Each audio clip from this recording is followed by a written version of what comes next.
The attack last Saturday that left 11 people dead at a synagogue in Pittsburgh is the latest example of violence at a house of worship.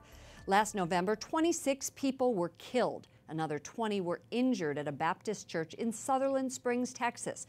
Our next guest says the bloodshed is forcing faith communities to face tough questions. Joining me now is retired police officer Jimmy Meeks from Fort Worth, Texas, owner of Sheepdog Seminars.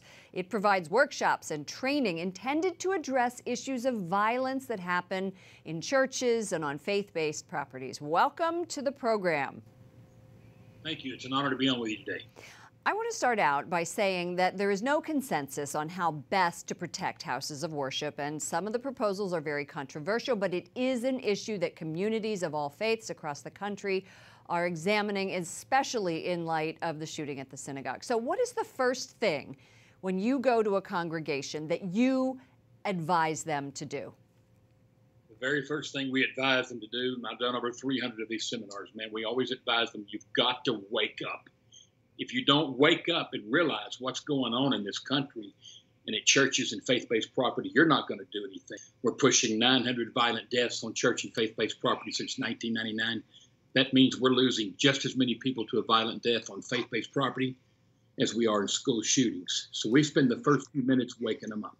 Many clergy and parishioners are very uncomfortable with the thought of guns in church or on church properties. You said that there are a lot of people killed. There were 26 souls killed in November of 2017 at a church in Sutherland Springs, right there in Texas. Pastor Frank Pomeroy told News Nightly it is acceptable for a few people in the congregation to be armed if they're trained, and a strategy is in place to deal with the shooter should one enter.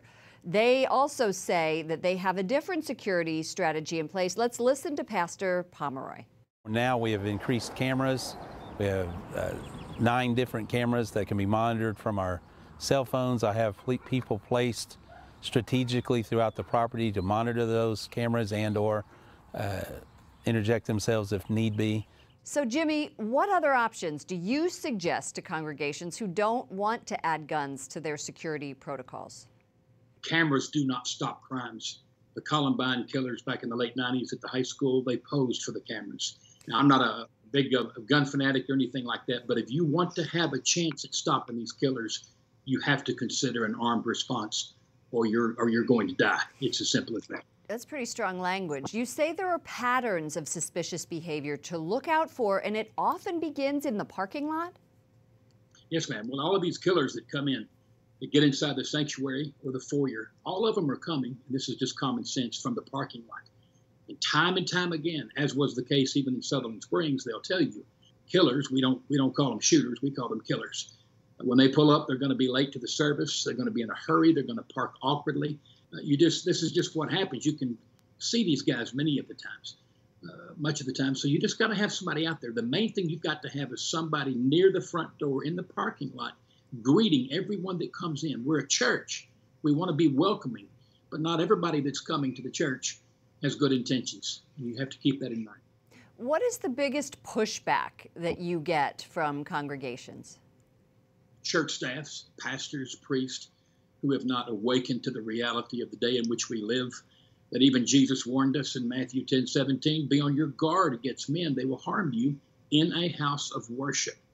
But many congregations, especially church staffs, they often conclude that a house of worship will be protected by God because it has a steeple on top and the word church outside. So you have to get past that mindset. Nothing will happen here. It's God's house. That's simply not true. Jimmy Meeks, owner of Sheepdog Seminars in Fort Worth. Thank you for joining us. Thank you very much. It's been a privilege. I appreciate you caring about it.